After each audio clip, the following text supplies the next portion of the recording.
बिस्मिल्लाहिर्रहमानिर्रहीम। आज कल Peoples Party level playing field का मुतालबा कर रही है। क्या पीपल्स पार्टी को लेवल प्लेइंग फील्ड नहीं मिल रहा? बिलावल भुट्टो जरदारी कई बार कह चुके हैं कि हमें तो कभी भी लेवल प्लेइंग फील्ड नहीं मिला, लेकिन इसके बावजूद भी हमने कभी गिला नहीं किया, शिकवा नहीं किया। असल में लेवल प्लेइंग फील्ड से अगर कोई पार्टी पाकिस्तान में आजकल महरूम है तो वो पीटीआई है, इमरान खान की पार्टी है। उनका जायज़ तौर पर शिकवा बनता है, गिला बनता है, एतराज़ बनता है कि हमें लेवल प्लेइंग फील्ड नहीं दिया जा रहा। सदर आरिफ अलवी की तरफ से आज ही इलेक्शन कमीशन को एक ख़त लिखा गया है। तो ये ख़त उनको तहरीक इंसाफ के सेक्रेटरी इत्तलात उमर अयूब साहब की तरफ से लिखा गया था, जिसमें कहा गया था कि हमारे लिए मुश्किलात पैदा की गई हैं, हमें लेवल प्लेइंग फील्ड नहीं मिल रहा, हमें इलेक्शन में हिस्सा लेने से रोका जा रहा है, हमारे लिए बड़ी मुश्किलात खड़ी की जा रही हैं। सदर अलवी साहब की तरफ से उमर अयूब का यही ख़त इलेक्शन कमीशन को रेफ़र कर दिया गया है, उनको भेज दिया गया है। कहा गया है कि इनकी तशवीश का अजाला किया जाए, इनको लेवल प्लेइंग फील्ड दिया जाए, इनके खदशात दूर किए जाएँ। असल में लेवल प्लेइंग फील्ड से आज अगर महरूम है तो तहरीक इंसाफ है, लेकिन पीपल्स पार्टी की तरफ से वावेला किया जा रहा है जी कि हमें लेवल प्लेइंग फील्ड नहीं मिल रहा। पीपल्स पार्टी की वही हालत है जिस तरीके से जाली सलाह मुतासरीन होते हैं, जाली ज़लज़ला से मुतासर होने वाले लोग होते हैं, वो लोगों को जाकर कहते हैं कि हम मर गए, लुट गए, हमारा कुछ नहीं बचा, हमारे पास खाने को कुछ नहीं, हमारे पास पीने को कुछ नहीं, हमारे पास पहनने को कुछ नहीं, हमारी मदद की जाए। ये जाली सलाह मुतासरीन होते हैं, जबकि जो वाकई मुतासर हुए होते हैं उनमें से बहुत से गैरतमंद होते हैं जो किसी के सामने दस्ते सवाल दराज नहीं करते, वो किसी से इमदाद नहीं मांगते, लेकिन वावेला करने वाले कुछ और ही होते हैं जो मुतासर नहीं हुए होते। इसी तरह से पीपल्स पार्टी आज वावेला कर रही है कि हमें लेवल प्लेइंग फील्ड नहीं मिल रहा, जैसा कि तहरीक इंसाफ की तरफ से वाकई उनको लेवल प्लेइंग फील्ड की ज़रूरत है। सदर अलवी साहब की तरफ से इलेक्शन कमीशन को खत लिख दिया गया है। इससे थोड़ी सी उम्मीद पैदा हुई है कि इलेक्शन कमीशन की तरफ से पीटीआई को लेवल प्लेइंग फील्ड देने की कोशिश की जाएगी। ये किस बुनियाद पर कहा जा सकता है? क्योंकि इलेक्शन कमीशन की तरफ से खुसूसी तौर पर जनाब चीफ इलेक्शन कमिश्नर साहब की तरफ से सिकंदर सुल्तान राजा साहब की तरफ से कभी भी पीटीआई के लिए खैर की खबर नहीं आई, लेकिन एक दो रोज़ से इलेक्शन कमीशन की तरफ से चीफ साहब की तरफ से पीटीआई के लिए नरम गोशे का मुजाहरा किया जा रहा है। 3 रोज़ कबल इनकी कुछ सहाफ़ियों के साथ, रिपोर्टर्स के साथ, यूट्यूबर्स के साथ मुलाकात हुई। उसमें इनकी तरफ से कहा गया था कि पीटीआई के लिए हमारे दरवाजे खुले हैं, उनको पूरा हक होगा कि वो इंतखाबात में हिस्सा ले सकें, उनको फैसिलिटेट किया जाएगा। इसके साथ आज ही तहरीक इंसाफ के एक वफ्द की तरफ से चीफ इलेक्शन कमिश्नर और उनकी टीम के साथ मुलाकात की गई है। इस वफ्द में तहरीक इंसाफ के तर्जमान और वकील बैरिस्टर गौहर थे और दूसरे बाबर रवान साहब थे। चीफ इलेक्शन कमिश्नर साहब की तरफ से और उनकी टीम की तरफ से उनको यकीन दिलाया गया कि तहरीक इंसाफ को लेवल प्लेइंग फील्ड दिया जाएगा।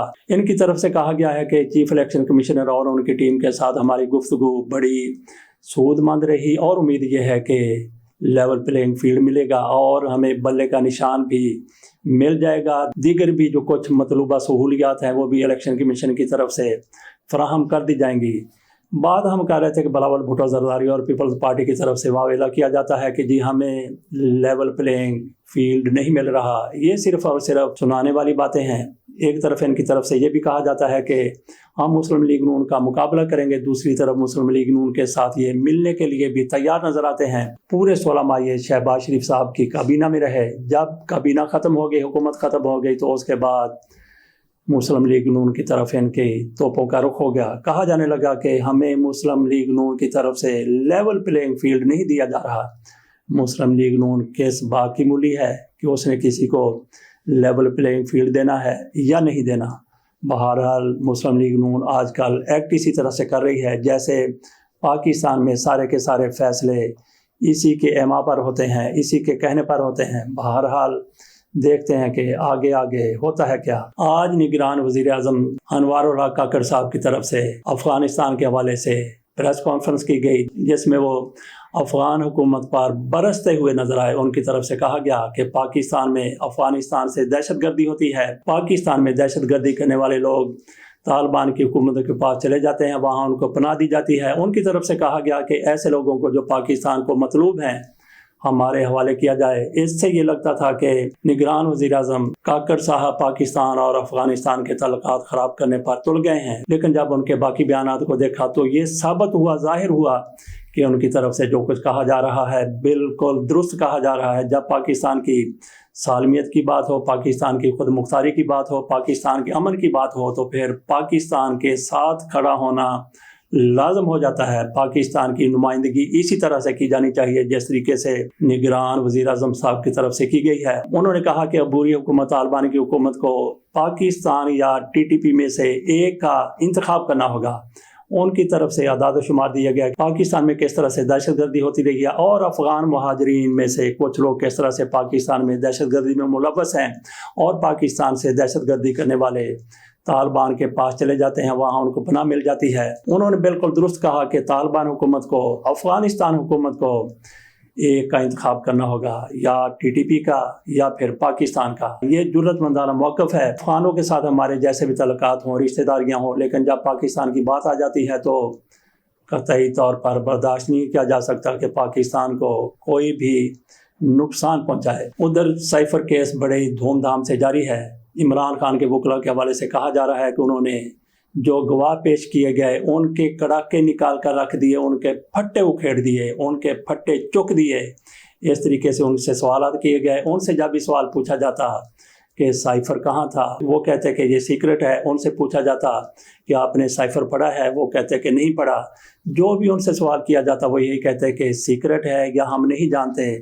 تو اس سے یہ ظاہر کرنے کی، ثابت کرنے کی کوشش کی جا رہی ہے کہ عمران خان کے وکلاء کی طرف سے بہت زیادہ تیاری کی گئی تھی اور سائفر کیس میں کچھ بھی باقی نہیں بچا۔ سائفر کیس کے گواہوں کے انہوں نے کڑاکے نکال دیے۔ یہ باقاعدہ کہا جا رہا ہے، میڈیا میں یہی بات ہو رہی ہے۔ کیا عمران خان کو سزا دینے کا فیصلہ یا عمران خان کی بریت ان گواہوں کی گواہی پر ہونی ہے؟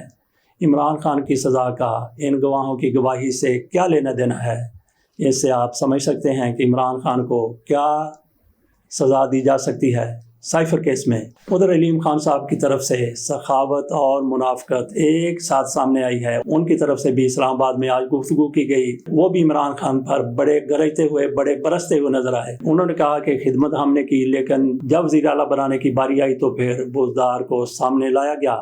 بزدار پر بھی انہوں نے تان و تبرہ ہی کیا ہے، اور اس کے ساتھ ساتھ ان کی طرف سے کہا گیا کہ کس طریقے سے مجھے گرفتار کیا گیا۔ حکومت پی ٹی آئی کی تھی، جہانگیر ترین پر بھی مقدمات بنائے گئے۔ وہ پھر عامر کیانی صاحب کا بھی نام لے رہے تھے کہ ان پر بھی ان کی حکومت کے دوران ہی زیادتی کی گئی۔ تو یہ تو عمران خان کا بہت بڑا کریڈٹ بنتا ہے کہ عمران خان نے اپنی حکومت کے دوران علیم خان کو بھی اندر کیا، جہانگیر ترین پر بھی کیسز بنے، عامر کیانی پر بھی کیس بنے، یا ان کے ساتھ جو بھی ہوا ہے۔ تو یہ تو عمران خان کا کریڈٹ ہے کہ انہوں نے یہ نہیں سوچا کہ یہ میری پارٹی کے لوگ ہیں اور ان کو کھلی چھٹی ہے، جو کچھ مرضی کرتے رہیں۔ بات ہم نے کی کہ علیم خان صاحب سخاوت اور منافقت کا ایک ساتھ مظاہرہ کر رہے ہیں۔ ان کی طرف سے شوکت خانم کے حوالے سے بھی بات کی گئی، وہاں پہ کیسے کام ہوتا ہے۔ کہا جاتا ہے کہ وہاں پہ سفارش نہیں ہوتی۔ یہاں پہ ہم بات کریں گے کہ علیم خان صاحب کس طرح سے منافقت کر رہے ہیں، کس طریقے سے سخاوت کر رہے ہیں۔ یہ داستان تو تھوڑی سی لمبی ہے، بہرحال میں اس چیز کا گواہ ہوں۔ میں نے ایک آرٹیکل لکھا تھا، اس میں نے یہ بھی تحریر کر دیا کہ علیم خان صاحب نے ایک موقع پر جب فنڈ ریزنگ کی تقریب ہو رہی تھی، 12 کروڑ روپے کا ٹارگٹ رکھا گیا تھا، 6 کروڑ روپے جب جمع ہو گئے تو علیم خان کی طرف سے عمران خان کے وزیر اعظم بننے میں 1 سال ابھی باقی تھا۔ علیم خان وہاں پہ کھڑے ہو گئے، ان کی طرف سے کہا گیا کہ 6 کروڑ روپے میں دیتا ہوں۔ چند روز قبل میں نے آرٹیکل لکھا، اس میں یہ تذکرہ کر دیا۔ تو اس کے بعد میری گفتگو ہوئی شوکت خانم ہاسپٹل کے میڈیا مینیجر جناب نذیر خواجہ صاحب کے ساتھ۔ نذیر خواجہ صاحب سے میں نے کہا کہ میں نے تو یہ بھی لکھ دیا تھا، تو ان کی طرف سے کہا گیا کہ علیم خان صاحب کے عمران خان کے ساتھ سیاسی اختلافات ہیں، لیکن وہ آج بھی شوکت خانم کو اسی طرح سے فنڈنگ کر رہے ہیں جس طریقے سے پہلے فنڈنگ کرتے تھے۔ تو جناب علیم خان صاحب، اگر شوکت خانم میں زیادتی ہو رہی ہے، اگر وہاں پہ فنڈ صحیح طریقے سے استعمال نہیں ہو رہا، اگر وہاں پہ میرٹ پہ علاج نہیں ہو رہا، اگر وہاں پہ سفارشوں سے علاج ہوتا ہے، تو پھر آپ وہاں پہ سخاوت کرتے ہوئے فنڈ کیوں دیتے ہیں؟ اس کے ساتھ اجازت دیجیے، اللہ حافظ۔